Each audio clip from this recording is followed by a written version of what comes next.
Yesterday, there was some breaking news happening while we were on the show. We decided not to cover it because we wanted to get all the facts. There was a group chat that was formed over the last weekend, and we're going to go through all of the facts related to this story and give you our analysis, the analysis that has the media in an uproar. So here are the facts. As you know, over the weekend, President Donald Trump authorized a series of targeted military strikes against the Houthis. The Houthis were firing upon U.S. vessels. Now, we must be very clear that it is a quagmire on the southern tip of the Arabian Peninsula. This is in Yemen. The Houthis are in Yemen, which is on the western part of the southern tip of the Arabian Peninsula, right near Oman and Saudi Arabia. Saudi Arabia for years has been very invested in this Houthi civil war. It's been disrupting global trade. Many Americans do not even know that there's a country called Yemen, let alone that we should be involved in the Yemenis civil war. President Donald Trump made a decision to authorize American military strikes. Now, regardless of whether or not you agree or disagree with that, that's actually not the core element at play here. Once this decision was well underway, there was a group chat that was started on a messaging application called Signal. Now, I use Signal quite a lot, and I'm sure many of you do as well. It's a secure messaging application where you're able to have messages that automatically delete after an hour, a day, a week, or a month.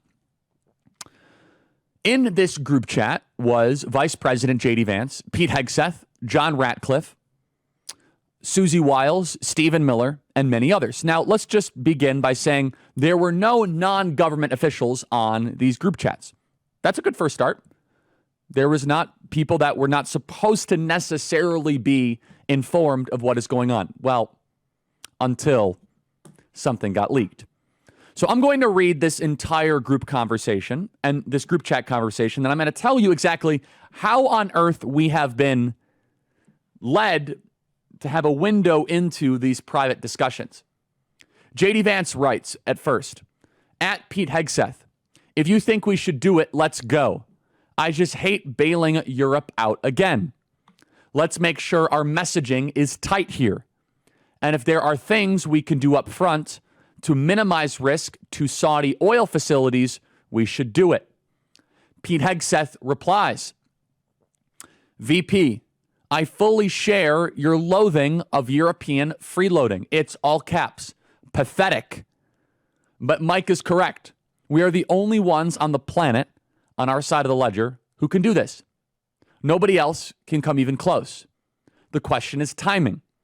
I feel like now is a good time as any, given POTUS directive to reopen shipping lanes. And then we should go. But POTUS still retains 24 hours of decision space. Now, SM then replies, I believe this is Stephen Miller. I could be incorrect. I think it's Stephen Miller. As I heard it, the president was clear. Green light. But we soon make clear to Egypt and Europe what we expect in return. We also need to figure out how to enforce such a requirement. E.g., if Europe doesn't remunerate, then what? If the U.S. successfully restores freedom of navigation at great cost, there needs to be some further economic gain extracted in return. Now, it's presumably Stephen Miller, but we don't know for sure. Then, in the next iteration, we saw a couple emojis here from Michael Walsh saying the team in Mar-a-Lago did a great job as well. Great work all, powerful start. And the name of the group chat was the Houthi PC Small Group. Now, how on earth did we learn about this? On Signal, you are able to add people to your group chat. On Signal, you're able to allow other people to come in. You can invite them. Well, National Security Advisor Michael Waltz invited the editor-in-chief of the Trump-hating Atlantic magazine, Mr. Goldberg, into the group chat to go have a window into all of these private national security conversations. Now, before I go deeper into that element of this, I do want to make sure that we are clear about what we've just read. What you've read is that both privately and publicly, there is symmetry with the national security attitudes that our foreign policy leaders have. That there is not a private loathing for the America First policy perspective that they ran on. What J.D. Vance believes publicly, he also believes in privately. What Pete Hegseth has been saying publicly, he also believes behind closed doors. They aren't plotting how to make Elon Musk money. We saw the Trump administration was telling the truth about what they care about. This is exactly how I'd expect them to speak both publicly and privately. They aren't plotting about how to get 5 points of approval without caring about the outcome. It is raw. It's authentic. Now, how Jeffrey Goldberg got added is likely because Mike Waltz wanted to add the U.S. Trade Representative, Jameson Greer, and had the same initials. Now, allow me to editorialize for a second. I know Mike Waltz. We disagree on a lot of foreign policy stuff. There's a serious question as to why Mike Waltz has Jeffrey Goldberg as a saved signal contact. It's a very serious question. He's the editor-in-chief of a Trump-hating magazine. You are a national security advisor. You've obviously been dialoguing or talking to him previously. Is Michael Waltz leaking to Jeffrey Goldberg? I certainly hope not. We know Jeffrey Goldberg has pushed some of the greatest anti-Trump BS in years past. This is not a friendly or a remotely friendly reporter. This is a major screw-up. There is no other way to put it. And the screw-up is allowing this guy to be put in and Michael Waltz doing that. And by the way, when you have presidencies and administrations like this, you're going to have little hiccups and you're going to have speed bumps. The best way is just to take responsibility, confront it head on, and say, it was a glitch. It shouldn't have happened. It was a near miss in the sense that it could have been way worse what Jeffrey Goldberg got his eyes on. It could have been way worse what he got read into and was not supposed to be read into. Now, some people are saying, oh, this was intentional, that they let Jeffrey Goldberg in. None of that is true. Let's be honest. That is a bunch of BS. There are people in and out, inside and outside the White House calling for heads to roll over this. This was not some sort of intentional, let's allow the head of the Trump-hating Atlantic magazine to have a window into our Signal group chat.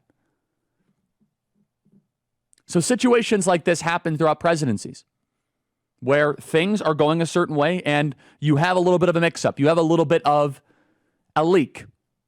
How you handle it is everything. But there are some serious questions, though. But you know who does not have to answer questions?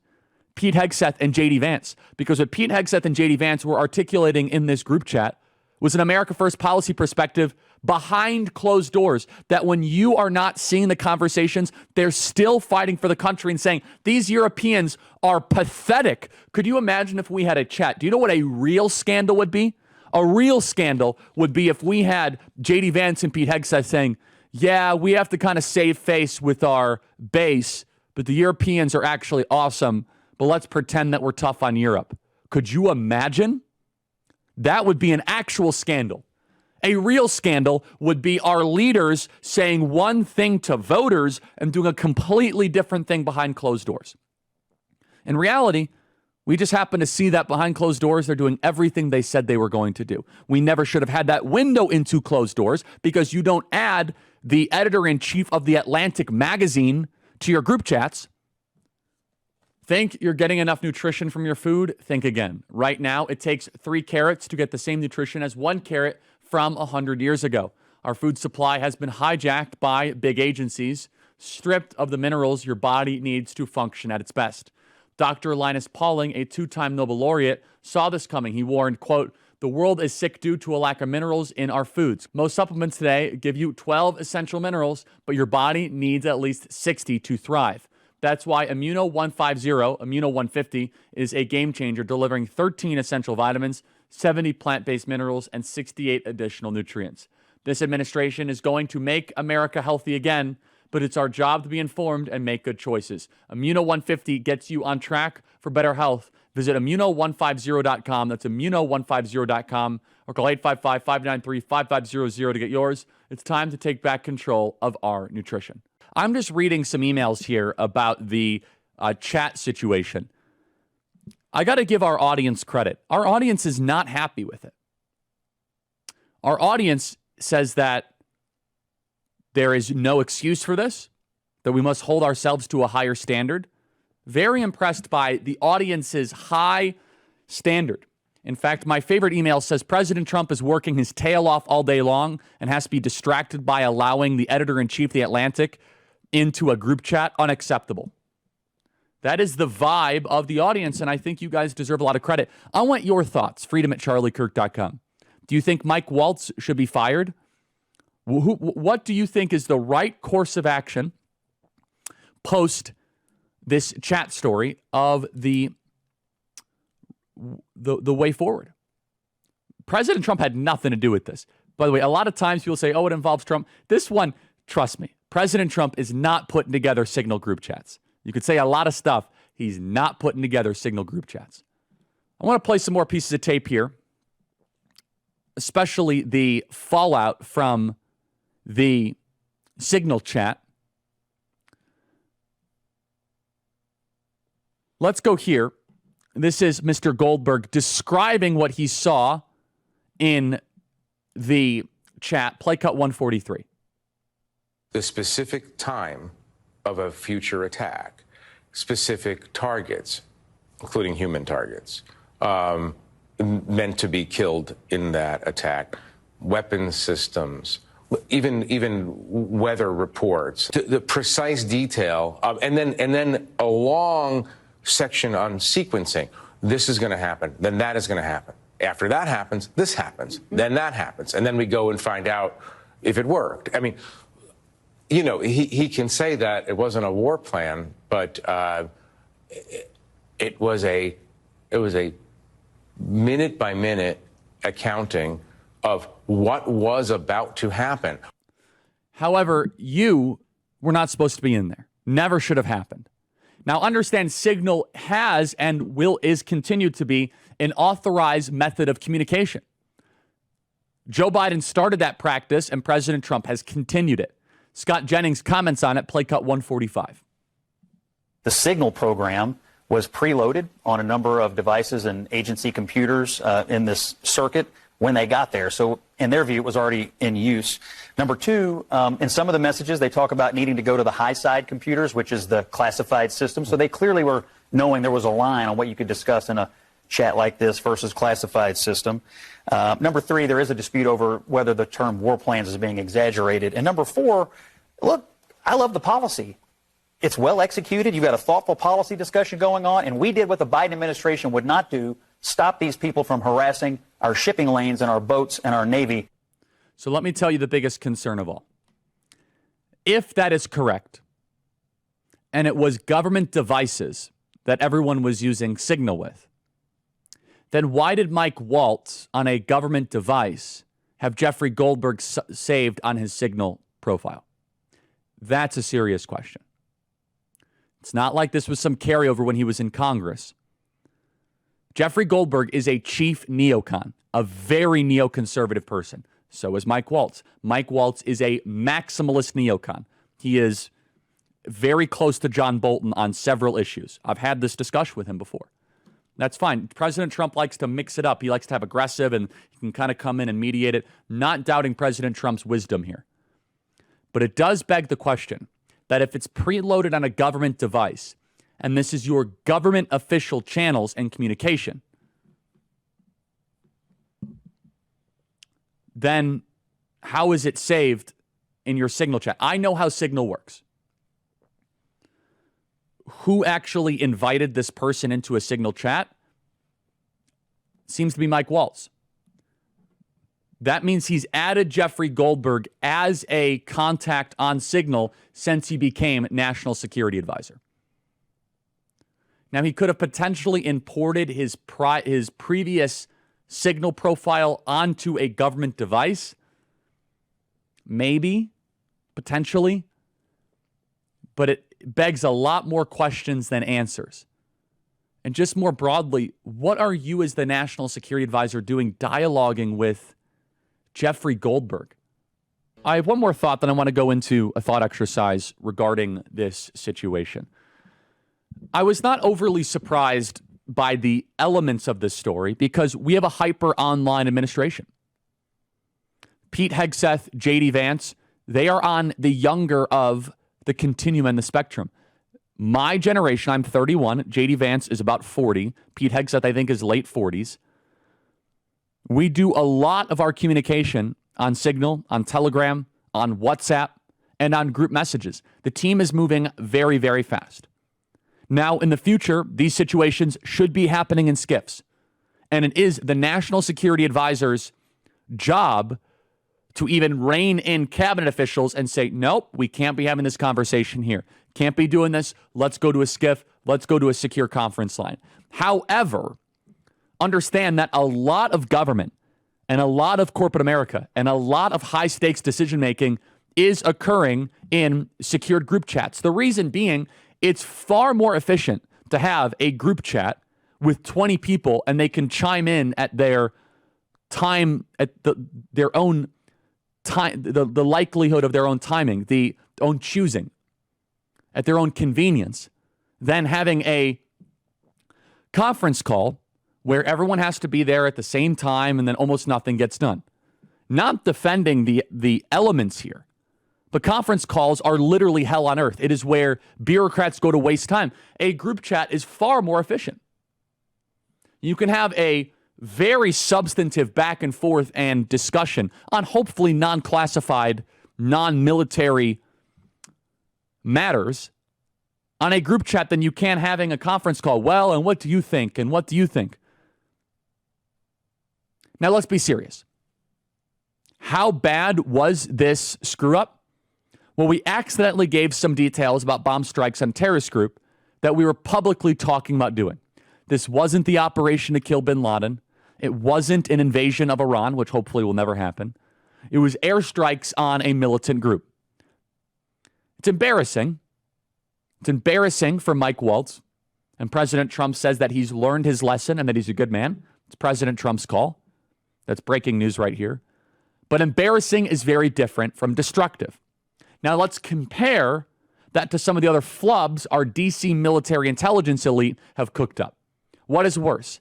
Accidentally having a journalist in your Houthi strike chat or pushing fake intelligence to justify invading Iraq?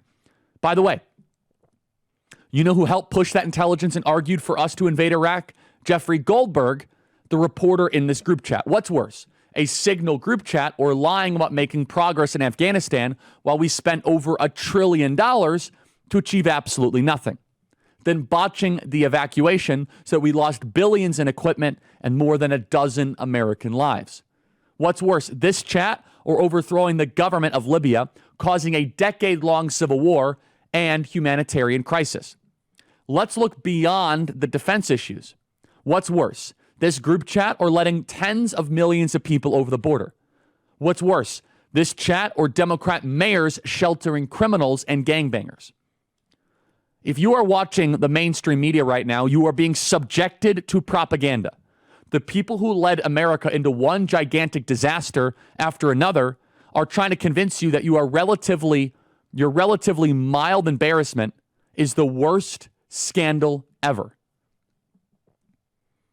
And let's also reiterate, the group chat itself, despite the fact that Jeffrey Goldberg got invited, actually showed a highly competent dialogue amongst people that weighed all the options related to a military strike. They are going about the use of American force with prudence, with wisdom, with humility, with sobriety, not with a lustful zeal for blood and conquest, in perfect alignment with their public commentary.